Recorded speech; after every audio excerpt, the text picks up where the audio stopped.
हाय विद्यार्थी जी, आप सभी को Gajendra Singh physics class YouTube channel पर स्वागत है। आज फिर एक वीवीआई टॉपिक हम लोग पढ़ेंगे। नाम है मैग्नेटिक फ्लक्स। वीवीआई टॉपिक है मैग्नेटिक फ्लक्स। Magnetic flux. इसी तरह के हम लोग इलेक्ट्रिक फ्लक्स भी पढ़े थे। सबसे पहले आपको बता दें कि इसको क्या चीज़ से डिनोट करते हैं। तो मैग्नेटिक फ्लक्स को फाई से डिनोट करते हैं। चाहेंगे तो आप फाई नीचे एम लिख सकते हैं। आइए, स्केलर क्वांटिटी क्या है? Scalar quantity. Magnetic flux is a scalar quantity. SI unit of magnetic flux is weber and CGS unit is maxwell. SI unit of magnetic flux is weber. इसको WB से लिखते हैं, वेबर होता है, weber. And CGS unit is Maxwell.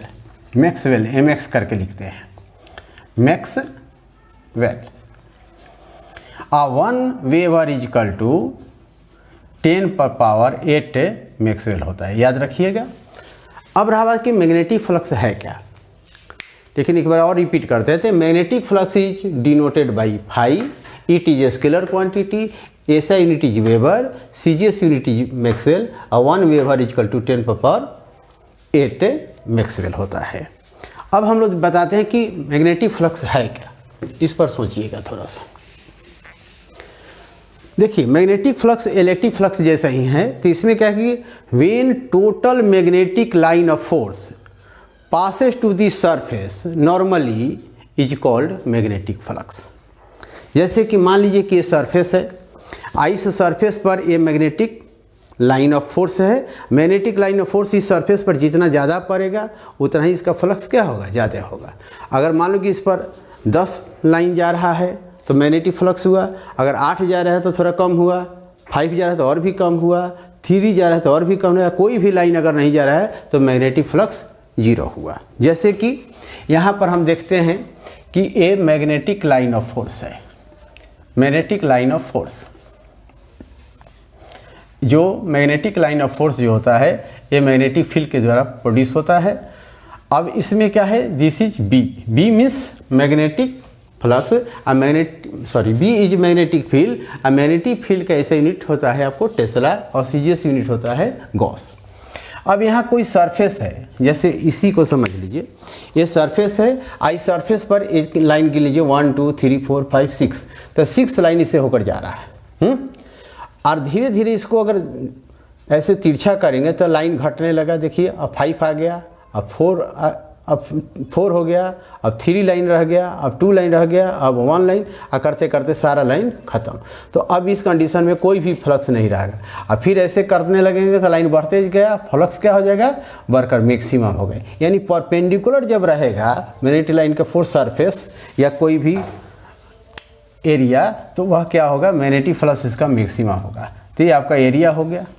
इस area को अब थोड़ा सा क्या करते हैं हम लोग, इंक्लाइंड करते हैं। इसमें से ऐसे इंक्लाइंड करेंगे तो इसका फ्लक्स क्या होगा, घटने लगेगा। देखिए, घटने लगेगा।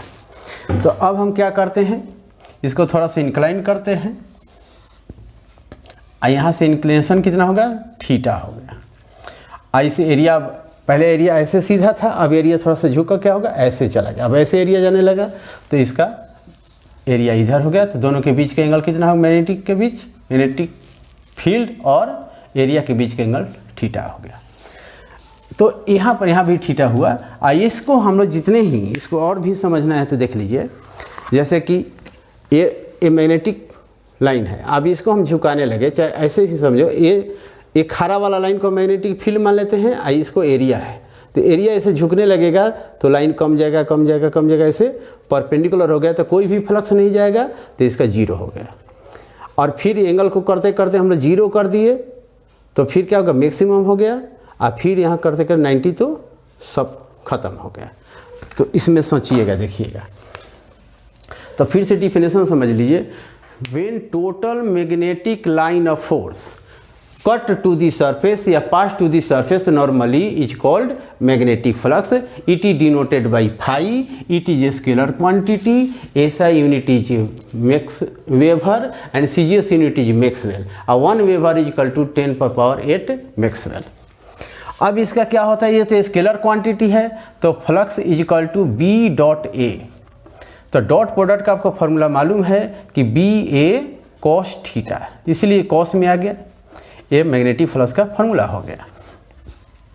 अब इसमें अगर थोड़ा सोचा जाए कि मैग्नेटिक फ्लक्स का एक यूनिट हम लोग लेते थे वेबर पर मीटर स्क्वायर, तो फाई इजिकल टू बी ए क्या हुआ, ये मैक्सिमम फ्लक्स हुआ, तो बी इजिकल टू क्या होगा, फाई बाई ए हुआ, तो फ्लक्स का यूनिट वेबर हो गया, और एरिया के क्या होता है मीटर स्क्वायर, इसलिए मैग्नेटिक फील्ड का unit weber per metre square हुआ। और इसी चीज़ को हम लोग एक शब्द में टेस्ला भी बोलते हैं।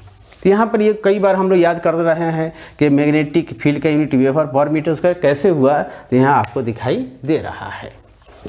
अब इसी चीज़ को हम थोड़ा सा और आगे बढ़ाते हैं कि अगर हम थीटा को 90 करेंगे तो टोटल फ्लक्स 0 हो जाएगा, थीटा अगर हम लोग 0 डिग्री करते हैं तो मैक्सिमम फ्लक्स होगा। तो इसके लिए थोड़ा सा स्पेशल केस हम लोग समझेंगे।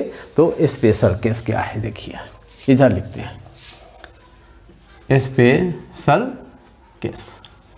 तो स्पेशल केस में case number 1, if theta is equal to 90 degree, तो 90 कब होगा, इसको फिर से एक बार समझ लीजिए। अगर ए लाइन आपको मैग्नेटिक, ए लाइन जो है, ए जो सरफेस दिखाई मैग्नेटिक लाइन का है मान लेते हैं, ये ऐसे बढ़ेगा, आई एरिया है। तो अब यहाँ पर बढ़ाते अभी क्या है, दोनों के बीच के एंगल घटते घटते 0 हो गया, ऐसे बढ़ते बढ़ते 90 हो गया। तो 90 के कंडीशन में फ्लक्स क्या होगा, तो इसके लिए क्या करेंगे, यहाँ देखिए फाई के जगह पर लगे बी ए cos 90, या cos 90 is equal to we know that 0, because we know that cos 90 is equal to 0। तो flux will be how many, B A into 0, this means flux will be 0। Case number 1। Case number 2, if theta is equal to 0 degree, तो 0 कब होगा, जब ये 90 पर था तो ऐसे सरफेस जाते जाते उसको मैग्नेटिक फील्ड के क्या हो गया, एकदम सीधा में हो गया। तो यहाँ पर एंगल देखिए, एंगल घटते घटते 0 हो गया, तो 0 हो गया तो फ्लक्स मैक्सिमम आएगा। कैसे आएगा, देखिए phi equal to B A cos 0 degree, और we know that cos 0 is equal to 1, this is maximum value of cos, इससे ज़्यादा नहीं होता है कॉस का वैल्यू। तो phi equal to B A into 1, this means phi equal to B A, this is maximum value of the magnetic. तीसरा point यहाँ पर लिख देते हैं, if phi is equal to 180 degree, phi नहीं sorry theta is equal to 180 degree, तो phi is equal to B A cos 180 degree. ये 180 कब होगा, जब ये पूरा सिस्टम को ऐसे घुमा देंगे, है ना, ऐसे कर देंगे तो 180 डिग्री होगा। उस कंडीशन में भी क्या होगा, फ्लक्स तो मैक्सिमम ही होगा, लेकिन कॉस 180 इक्वल टू -1 होता है, इसलिए phi equal to minus B A, ये भी मैक्सिमम हुआ लेकिन निगेटिव सिस्टम में हो गया। तो अब यहाँ पर जो वैल्यू आप देख रहे हैं, ये फार्मूला कि फाई इक्वल टू बी ए, तो बी इक्वल टू कितना हुआ, फाई बाई ए। एक बार और रिपीट कर देते इस बात को। तो यहाँ पर फाई जो होता है मैग्नेटिक फ्लक्स है, और मैग्नेटिक फ्लक्स का ऐसा यूनिट होता है वेबर, एरिया का होता है मीटर स्क्वायर, इसलिए मैग्नेटिक फ्लक्स का यूनिट क्या हुआ, वेबर पर मीटर स्क्वायर। ये तो क्लियर हो गया। एक और चीज़ आपको बताते हैं कि मैग्नेटिक फ्लक्स का डायमेंशन क्या होता है। तो डायमेंशन कैसे होगा, ज़रा देखिएगा। अब इस फिगर को हटा देते हैं। डायमेंशन कैसे आता है उसको हम लोग करते हैं। तो डायमेंशन देखिए, यहाँ पर phi is equal to B A, अब बी का फॉर्मूला होता है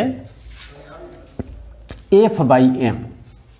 F means force, I M mean magnetic strength या strength of magnet, strength of magnet होता है फॉर्मूला। तो इसमें देखिए, जैसे इलेक्ट्रिक फील्ड का फॉर्मूला कैसा था, F by Q naught, Q naught test charge था, तो उसी के आधार पर ई के जगह पर बी हो गया, एफ के जगह एफ, जहाँ चार्ज है वहाँ पर यहाँ एम लिखा जाता है। अब देखिए, तो बी के जगह क्या हो जाएगा, F by M area. Force का डायमेंशन होता है M L T power -2, area का होता है एल स्क्वायर, और एम का होता है, स्मॉल एम का डायमेंशन मैग्नेटिक स्ट्रेंथ का होता है एम्पियर। देखिए इसका यूनिट होता है एम्पियर मीटर, इसलिए क्या होगा एम्पियर एल, ए इसका डायमेंशन हुआ है, ए वाला डायमेंशन एल है, तो यहाँ क्या लिखेंगे ए एल, तो एक एल तो यहाँ से कट गया, तो क्या होगा एम एल स्क्वायर टी पर पावर -2 और ए पर power -1, this is dimension of magnetic flux. देख लीजिए ये है आपको मैग्नेटिक फ्लक्स का डायमेंशन। तो कैसे निकलता है इसको डिटेल में हम बता दिए, तो आप याद रखिएगा। फिर से एक बार फाइनली हम रिपीट कर देते हैं। मैग्नेटिक फ्लक्स को फाई से डिनोट करते हैं। आइए, मैग्नेटिक फ्लक्स जो होता है total number of magnetic line of force cut या pass to the surface normally is called magnetic flux. इसके SI यूनिट वेबर होता है, CGS यूनिट मैक्सवेल होता है, और ये स्केलर क्वांटिटी होता है, 1 वेबर बराबर 10⁸ मैक्सवेल होता है। तो अब हम इस वीडियो को समाप्त करते हैं विद्यार्थी जी, है ना। आप लोग मेरे चैनल को सब्सक्राइब और लाइक करिएगा। Thank you. ओके।